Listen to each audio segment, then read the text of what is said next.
Bienvenue dans ce 10e épisode et bienvenue en Équateur.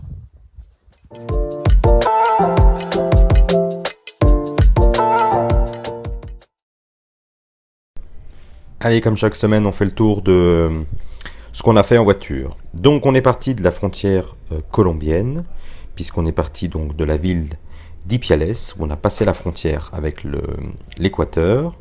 Ensuite, on a pas mal roulé parce que je voulais absolument gagner du temps. J'avais pas très envie de visiter Quito parce que je trouve que la ville est dangereuse. Il n'y a pas énormément de choses à faire, je trouve. Donc, on a traversé toute la route qui se situe entre Ibarra et Quito pour aller directement au pied. Alors, on a dormi pas très loin parce qu'on a dormi à Machachi pour aller voir le Cotopaxi, ce fameux volcan qui est à 5800 mètres. Et en fait, on est arrivé donc ici. Je vais zoomer pour que vous puissiez voir la petite tache qui est au milieu. En fait, c'est le refuge où j'ai pris les photos. Et on est monté donc en voiture quasiment jusqu'au refuge. Voilà, pour aller voir ce magnifique volcan et cette magnifique réserve. Ensuite, on dézoome. On est parti de l'autre côté, puisqu'on est allé à Quilotoa, comme vous pouvez voir. Donc, on était à 4000 mètres d'altitude. Je vais zoomer un petit peu. On a dormi dans le village qui est ici, qui s'appelle Quilotoa, tout simplement.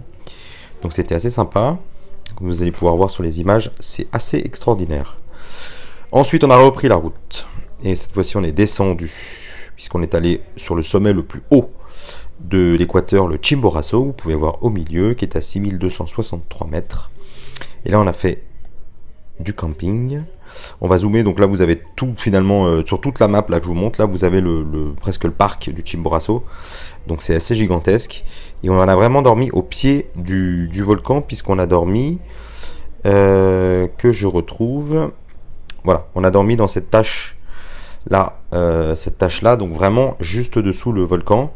Alors bien évidemment pour les deux volcans, le Chimborazo et l'autre, j'ai perdu son nom, il y avait beaucoup plus de neige que ce qu'on voit là, donc j'ai pas pu accéder de façon plus haut en voiture.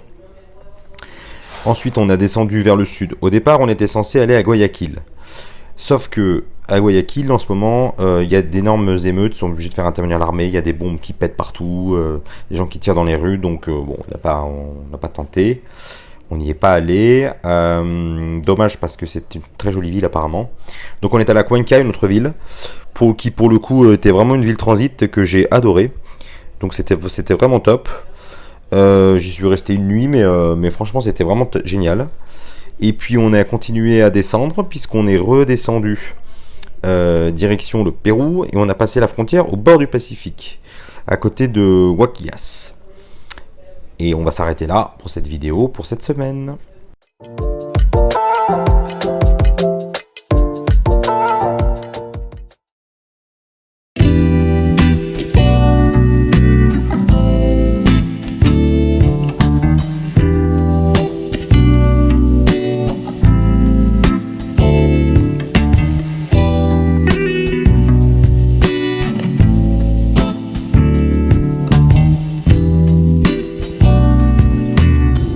Ça y est, on est enfin en Équateur. On a passé la douane, ça s'est bien passé, on m'a trop fait chier.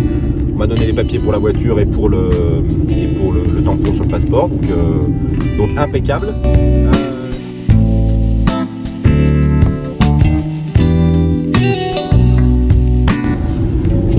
Pour info, la route qu'on prend, c'est la panaméricaine. Donc on est sur cette fameuse route qui va de l'Alaska à Ushuaia, et on la prend un bon bout là, pour retourner en Équateur. Donc c'est parti pour la panaméricaine.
d'altitude maintenant.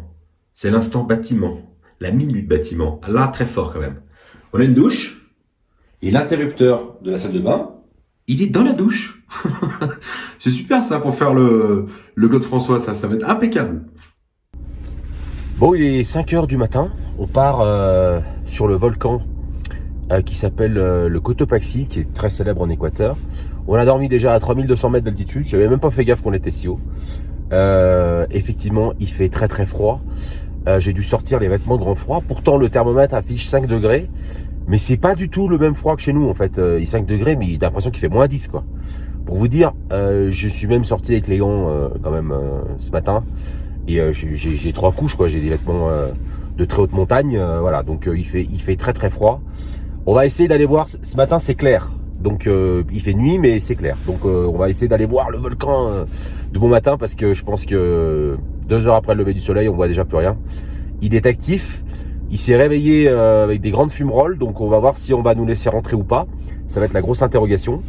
Et puis si le parc sera ouvert, donc on va croiser les doigts qu'on ne se soit pas levé si tôt et qu'on ne soit pas venu si loin pour rien du tout. Je vous retrouve tout à l'heure à l'entrée du parc. Et voilà, comme pressenti, et ben c'est fermé, donc on peut pas rentrer, c'est génial. Donc ça c'est super. C'est vraiment une mauvaise nouvelle, on va devoir être obligé d'attendre 8 heures, donc on s'est levé 2 heures trop tôt. Voilà, super.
Bon, on est à 4600 mètres d'altitude exactement.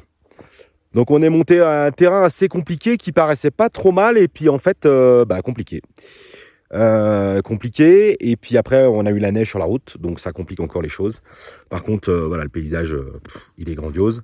Là on a ouvert un peu le coléos parce que surchauffe moteur. Donc là j'ai l'aiguille qui est montée d'un seul coup. Hop là. Donc je vois que le liquide de refroidissement là il est au bout de sa vie. Donc on va laisser refroidir un petit peu la voiture. Parce qu'on a dû monter en première parce que le problème c'est quand tu arrives à des altitudes comme ça, la voiture elle a vraiment du mal. Donc voilà, si vous posez la question si un Koleos ça monte à 4600 mètres avec des chemins compliqués, oui, avec 2 tonnes de, oui. Maintenant je pense que peut mieux faire sans en étant moins lourd, je pense. Mais ça fonctionne. Donc oui, une Renault ça peut monter quasiment au Mont Blanc en voiture sans problème. Et tac, pour tous les détracteurs. Je vous laisse profiter du paysage, franchement c'est assez ouf.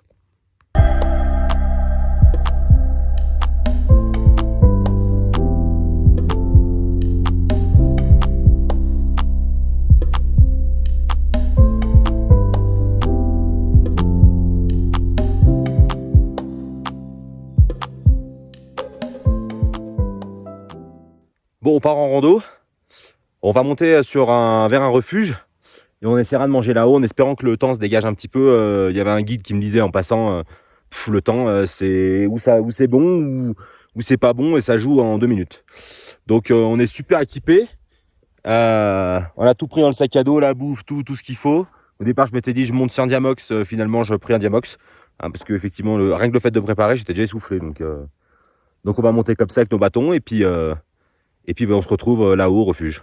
À tout à l'heure.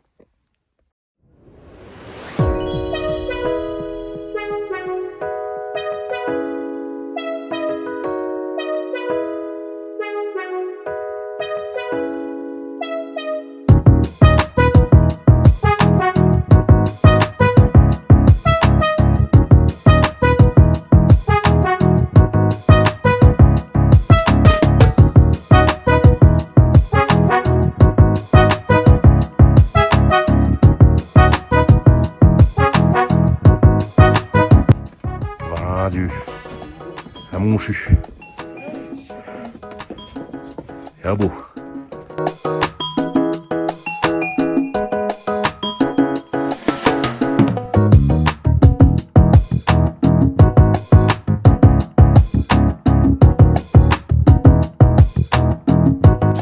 Allez, après avoir pris mon petit chocolat chaud avec mes potes canadiens avec qui on s'est bien marré, c'est parti pour la redescente. Il fait un froid de ouf. Donc on est équipé, bien équipé pour pouvoir redescendre tranquillement. A tout à l'heure en bas.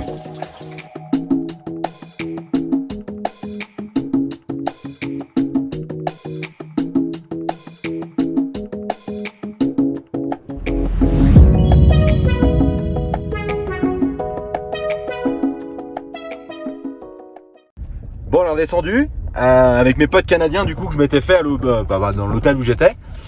Qu'est-ce qu'ils étaient gentils, alors, franchement je les ai kiffés de ouf. Si j'avais pu faire de la route avec eux, si on est dans le même sens, alors franchement je l'aurais fait avec plaisir. Donc non franchement c'était grave sympa.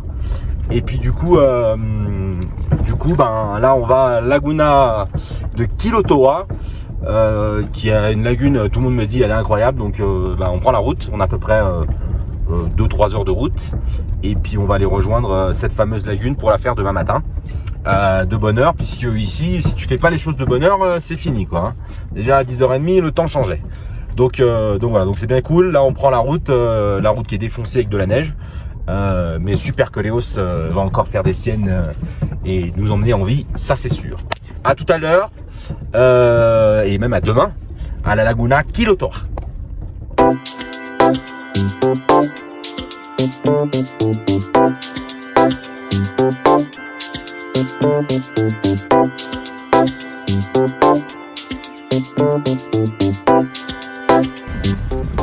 Allez, un nouveau champ de patates.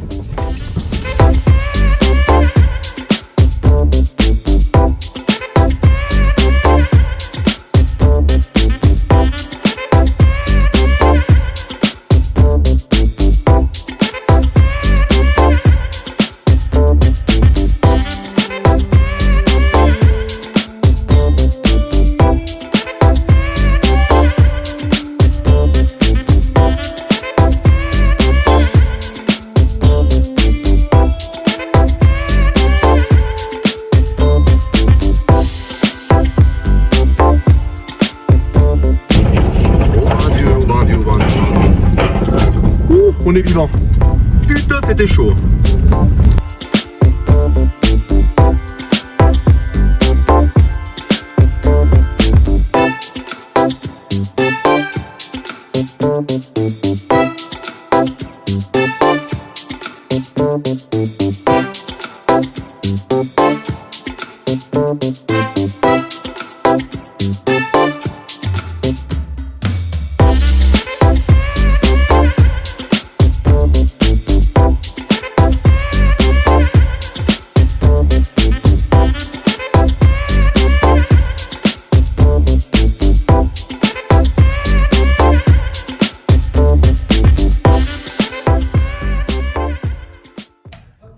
Tellement froid, je voulais camper, c'était pas possible. Donc du coup j'ai pris un hôtel.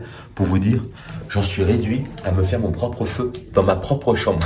Tellement ça caille, un truc de fou.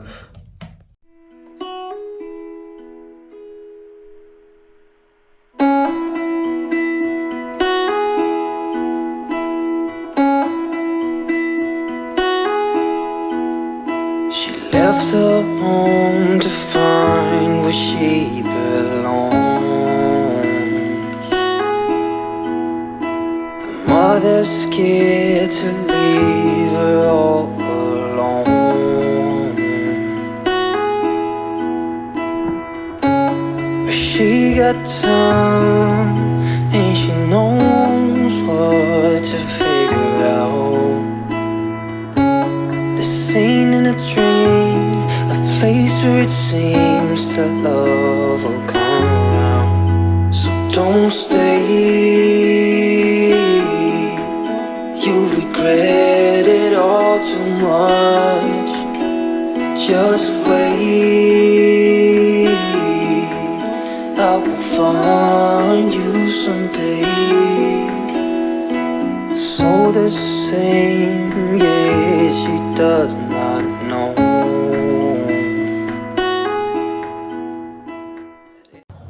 C'est pas le plus beau moment pour regarder un match de foot. Regardez, match de foot, petite bière évidemment, et regardez, la vue pour regarder le match de foot à côté. C'est pas le top ça. Franchement, je suis au paradis ici.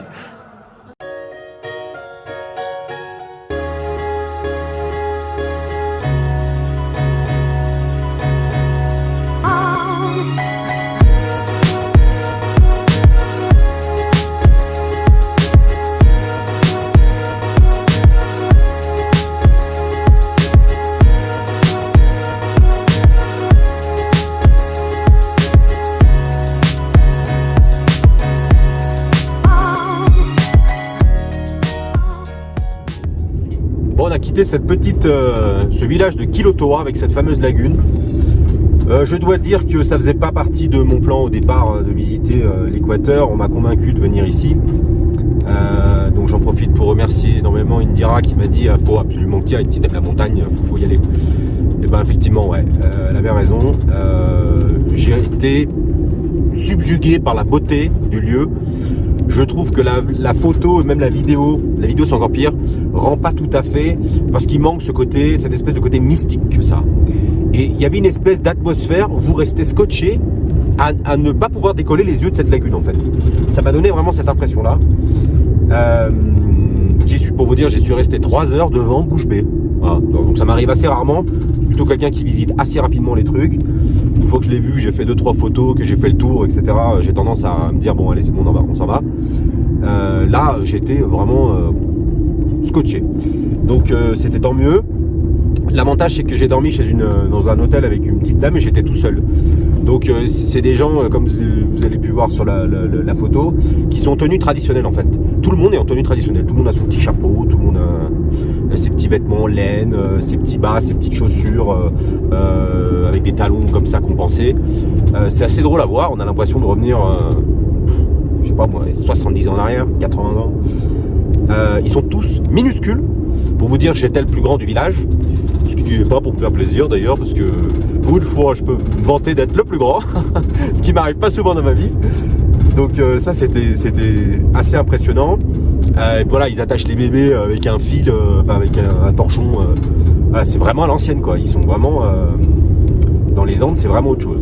En plus, ils parlent un espèce d'espagnol mélangé avec une autre langue. Je pense que c'est du quechua, j'en suis pas sûr. Mais du coup, quand on parle, c'est assez difficile de tout comprendre. Donc voilà, mais on a pu discuter un petit peu parce qu'elle avait un bébé qui avait 1 an. Et comme moi j'adore les gosses, évidemment, forcément je suis allé faire gousi avec le petit. Donc du coup, ça rapproche forcément les liens.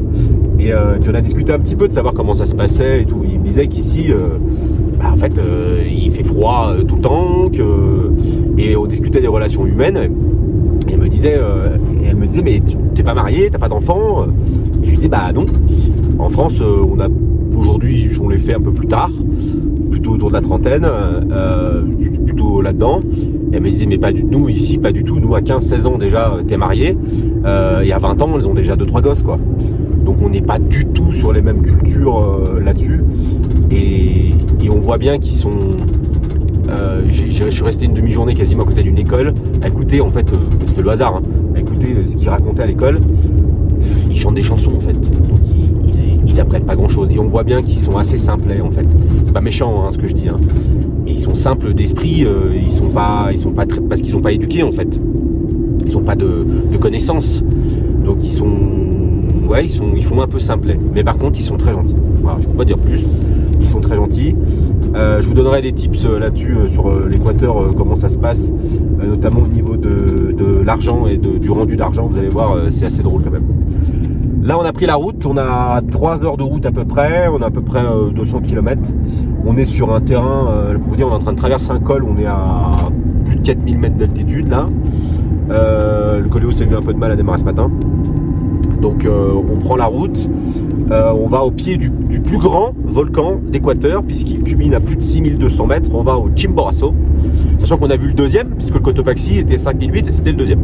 Donc là vraiment on fait le Mike Horn de l'Équateur quoi. Donc on y va avec le Coléos, on va essayer de voir si on peut camper là-bas. J'ai un peu peur parce qu'il fait un froid, mais je vous raconte pas comment. Même avec des équipements de très haute qualité, de haute montagne, de très haute montagne même, je me les gèle. Donc on va voir ce qu'on peut faire là-bas. En tout cas, demain matin, on aura des photos et des vidéos à faire au lever de soleil sur le volcan. Ça va être extraordinaire, ça j'en suis sûr et certain. Donc on prend la route et puis je suis sur mon terrain de jeu immense. Pour ceux qui aiment la bagnole, qui aiment la montagne, qui aiment se faire plaisir, le terrain de jeu est incroyable. Alors franchement, c'est vraiment le kiff. Et traverser les Andes comme ça à 4000 mètres en écoutant Earth Song de Michael Jackson, ça a une certaine saveur, je vous l'avoue. On se retrouve au Chimborazo.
Bon, on est arrivé sur le spot que je voulais, non sans difficulté, parce qu'ils ne voulaient pas me laisser rentrer. Ils disent que les entrées, c'est maximum 14 heures. J'aurais dit, ah, vous rigolez quoi, 14 heures. Donc j'ai négocié un peu et j'ai pu rentrer. Bon, nickel. Je vous montre le spot. Quand même s'il fait très très froid, je pense que ça va être ouf. Super col-col, donc on va ouvrir la tente de toit. Il y a du brouillard, et là-haut, demain matin, on aura vu sur le volcan qui est gigantesque, puisqu'il culmine à 6200, je sais plus combien de mètres. Donc là, franchement, en termes de camp, c'est lunaire en fait. Je vais vous prendre une autre vidéo un peu plus loin, c'est lunaire.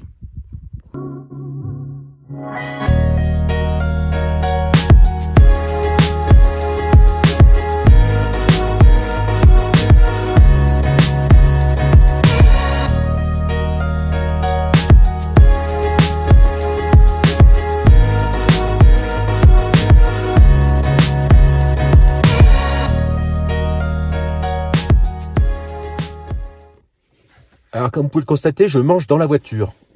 Bon appétit. En fait, je suis pas loin d'un refuge, donc je suis parti voir un petit peu ce qui se passait là-bas. J'aurais posé la question de savoir à combien de mètres on était, parce que j'arrive pas à savoir vu que j'ai pas internet. Effectivement, on est presque à 4500 mètres d'altitude là. Et là, il y a une petite brise qui s'est levée. Oh, le froid qui fait. Mama, un truc de ouf. Oh, j'ai les doigts de pied congelés, les doigts de la main congelés, pareil. Je sens que la nuit va être dure, très très dure. Mais on se voit après, je vous montrerai comment j'ai fait mon installation par grand froid dans la tente de toit.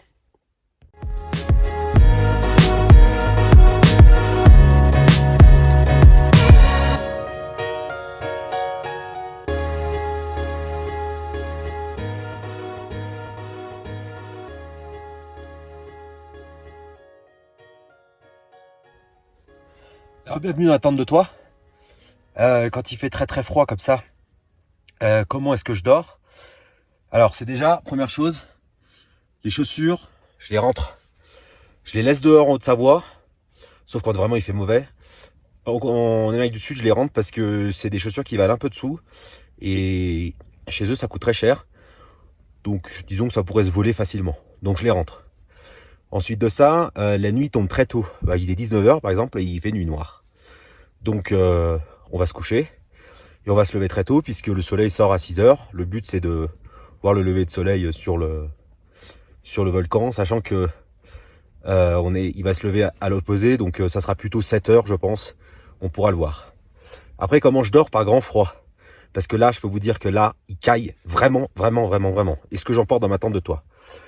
La première des choses, j'emporte, j'ai ma veste là. J'ai tous mes papiers dedans, c'est-à-dire passeport, argent, papier de la voiture, comme ça, au moins, ça dort avec moi. Je dors avec la machette, hein, dégoupillé, prête à sortir si jamais besoin. Voilà. Bon, en haute montagne, il n'y a pas trop besoin. Normalement, c'est pas des endroits où on se fait agresser, mais on sait jamais. Hein, on n'est pas à l'abri de quoi que ce soit, même un animal ou voilà. On a ça, évidemment de l'eau, un livre, parce que pour s'endormir, c'est plus facile. Et puis surtout, comment je m'équipe. Donc là, j'ai 3 couches de vêtements. J'ai vêtements techniques, froid, grand froid.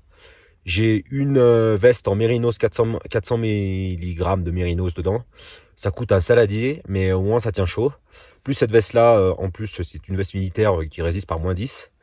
Je dors avec ma cagoule canadienne, je précise. Pourquoi? Parce qu'elle est large. Ça m'évite de dormir avec le bonnet, où ça te serre la tête. Là, au moins, tu es bien dedans. Et puis je dors habillé, c'est-à-dire qu'en bas, là pour l'instant j'ai gardé mon pantalon parce que j'ai très très froid. Et dessous j'ai évidemment mon pantalon, mon sous-vêtement technique grand froid. Et puis dans quoi je dors? Alors je vais vous montrer. C'est très simple, j'ai un duvet Decathlon Forclaz, je crois que c'est un 0 degré celui-là. Voilà, mais ça suffit pour une raison très simple, c'est qu'ensuite j'ai un drap, un plaid moumoute. Un gros plaid moumoute que je rabats en deux pour mettre dessus, ou je rabats encore le drap par-dessus. Donc ça me fait 4-5 couches comme ça. Et puis voilà, je garde mes gants pour l'instant parce que j'ai les doigts gelés. Et puis après je les enlèverai puisque je dormirai au fond du duvet dedans. Généralement il faut une petite heure pour bien chauffer le duvet, pour être bien après derrière. Donc voilà, là j'ai bouché un peu l'aération là-bas pour éviter que le vent rentre trop parce que c'est censé ventiler l'air. Mais il y a quand même du vent, donc le vent qui arrive là, il est vraiment frais.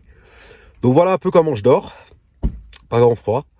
Donc, can't wait on other people to be what you've been called to be. You can't wait on their affirmation.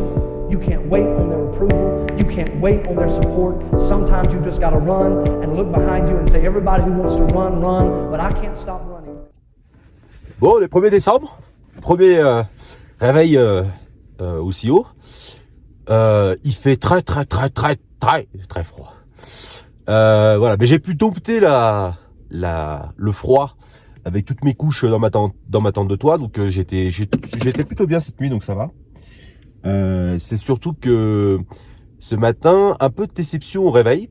Pourquoi? Parce que j'ai pas l'impression que ce soit le volcan, le Chimborazo que j'ai en face. Je crois que c'est un autre volcan, c'est un petit qui est juste à côté. En tout cas, ça me paraît assez petit pour être ce fameux volcan. Alors, je suis le gars de l'entrée du parc, il aurait pu me le dire. Au refuge aussi. Je vais essayer de voir si c'est bien ça ou pas. Le problème, c'est comme j'ai pas internet, je peux pas vérifier sur mes cartes. Donc, il va falloir que j'attende que je redescende pour pour voir de plus loin si c'est bien ce que je pense. Cette nuit, on a eu énormément de vent. Le 4x4 bougeait pas mal. La tente de toit aussi, vous savez comme elle s'ouvre en deux parties, comme ça. Cette partie-là, elle se faisait soulever par le vent. Donc j'avais des pieds qui faisaient wouh, wouh, wouh. Donc voilà, j'ai eu énormément de vent. Ça, c'était chiant parce que ça fait beaucoup de bruit. Et puis comme on est en altitude et qu'on a énormément de mal à dormir, voilà, sur les 11 heures où je suis resté dans mon duvet, j'ai dû dormir 3-4 heures. Donc je suis un peu claqué. Surtout que j'ai un peu de route aujourd'hui. Je crois que j'ai 5 heures de route derrière. Donc, écoutez, on va partir tôt ce matin. On va rouler tranquillou et puis on va voir. Mais un peu de déception quand même au réveil de se dire putain, j'ai les coups toute la nuit pour pas voir ce que je voulais voir. Bon, on va voir. Donc on verra en descendant si j'arrive à choper les vidéos et photos que je veux faire du Chibbourasco. You're not running with. Listen to me, hear me. You can't stop chasing your dream just because somebody in your life won't chase it with you. You can't stop believing in yourself just because somebody in your life won't believe in you. You can't stop chasing the dreams of your life just because when you do it, you're going to have to do it all by yourself.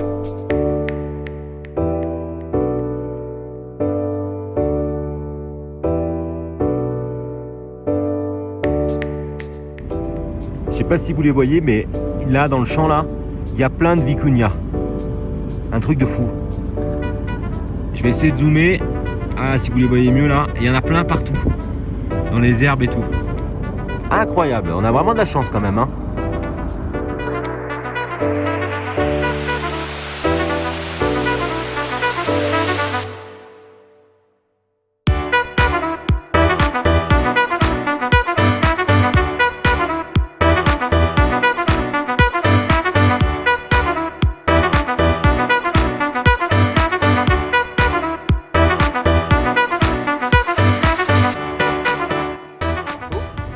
Et puis fait exceptionnel ce matin, on a le droit vraiment à un déluge d'animaux. On a vu des vicuñas en nombre pas possible. Et puis j'ai essayé de vous prendre, il y a un colibri spécial des hautes montagnes dans les Andes. J'en ai vu plein. Donc c'est plutôt assez rare d'en voir comme ça à très haute altitude. D'autant que je me suis trompé, je ne vous ai pas donné la bonne altitude. En fait on a dormi à 4800 mètres, soit le Mont Blanc. Donc c'est pour ça qu'il faisait très froid. Donc voilà, donc bien content d'avoir fait ça une fois dans ma vie, de dormir au sommet du Mont Blanc. Et là on reprend la route, on a bien 5 heures de route, on va à Cuenca, donc là on redescend complètement, puisqu'on descend vraiment en altitude et on va dans un climat qui est chaud, donc vous ne verrez pas avec tout ça, vous verrez plutôt en t-shirt, ça va faire du bien, parce que de toute façon le collet aussi il en a ras le bol. Ce matin il a eu on a eu beaucoup de mal, j'ai eu beaucoup de mal à le faire démarrer. On s'y est repris à 7 fois en forçant un petit peu sur le démarreur pour voilà. Je pue le gasoil non brûlé à donf. Donc là il en a marre. Là. Il va être content de redescendre un petit peu. Donc là on va passer quelques jours auprès de la mer. Puisqu'au Pérou c'est pareil, on va être auprès de la mer au début. Donc voilà, on se retrouve à Cuenca directement dans cette troisième plus grosse ville d'Équateur. Alors on dirait pas comme ça, mais je peux vous dire que c'est un sacré champ de boss là, hein, pour sortir du parc. Je peux dire que là le 4x4 il en prend plein les dents. Hein.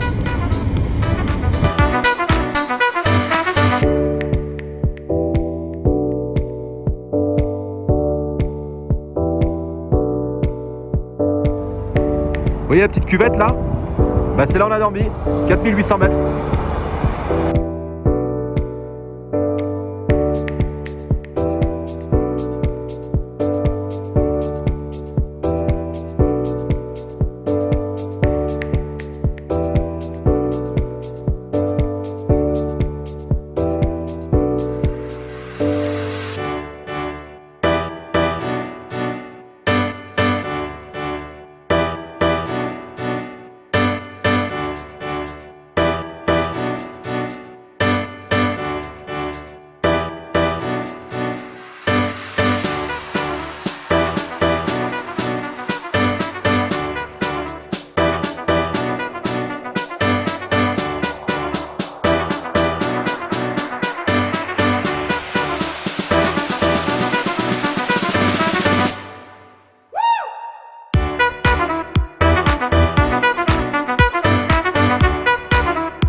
Vous voyez la montagne là?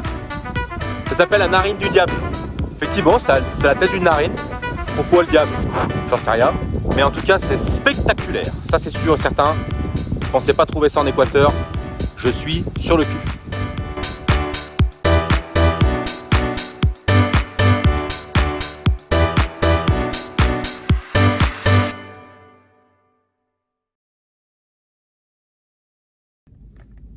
Ouais, c'est bien un vrai cochon qui vont saigner devant la devanture pour attirer les gens pour venir manger. On est dans un autre monde, les gars, on est dans un autre monde.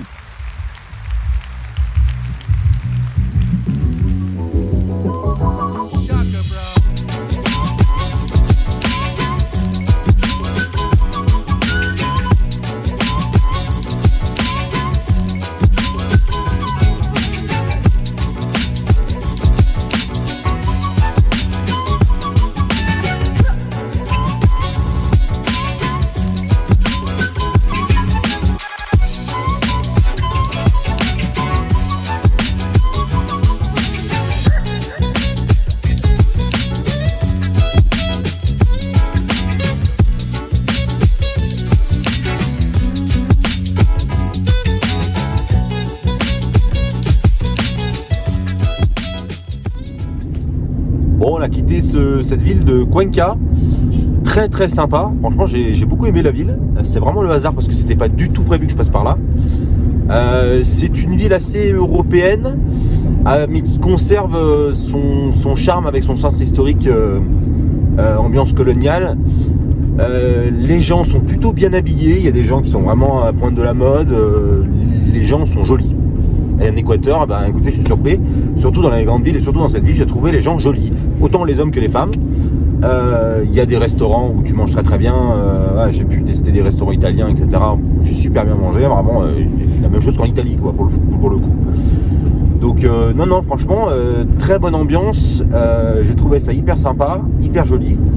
Il y a une bonne atmosphère, il fait plutôt bon parce qu'on est à 3500 mètres d'altitude, donc c'est pas très haut pour l'Équateur. Et puis dès qu'on sort un peu de la ville, ben c'est très très vert, ça ressemble beaucoup à la Haute-Savoie en fait. C'est des champs verts avec des montagnes, des sapins. C'est pas du tout l'esprit rocailleux où il y avait rien qu'on a pu voir avant. Donc le coin est vraiment sympa. Dommage que j'ai pas plus de temps pour y rester, parce qu'il faut que je file vite au Pérou. Mais c'était vraiment sympa. Donc à retenir si vous allez en Équateur, Cuenca, très sympa. Surtout si vous voyagez depuis un petit moment, ça vous fera du bien de retrouver des petites habitudes européennes. On est sur la panaméricaine, direction le Pérou. On a à peu près 4h30 de route pour arriver là au bord de la mer. Voilà, on va camper sur la plage. Donc ça devrait être sympa. Faudra passer la douane, ça va être encore un grand moment, je suppose. Petite faim ce matin, on n'a pas très bien dormi. La nausée, mal au ventre, c'est pas top ce matin. Donc là je suis pas dans une forme olympique pour faire de la route, mais bon, pas le choix. On trace jusqu'au Pérou et puis ça sera la fin du coup de notre périple de cette semaine en Équateur.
Alors comme vous avez pu le constater, la route est incroyable. Franchement, j'en prends plein la gueule.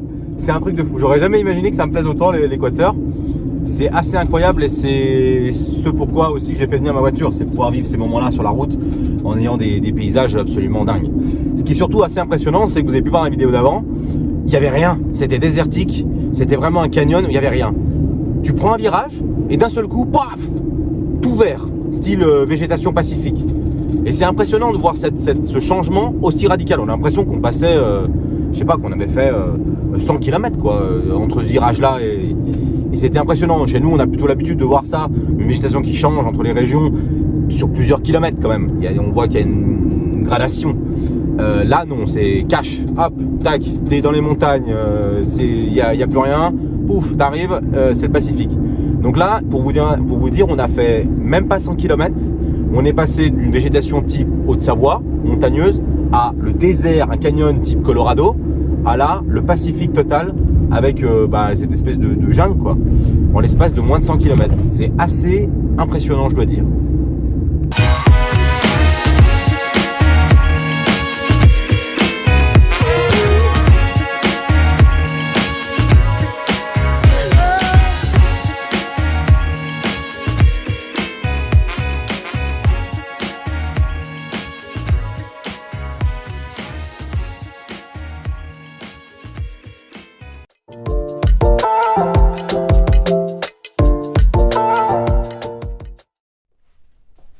Bienvenue dans cette rubrique Tips. Donc cette fois-ci on va le faire de manière très générale sur l'Équateur.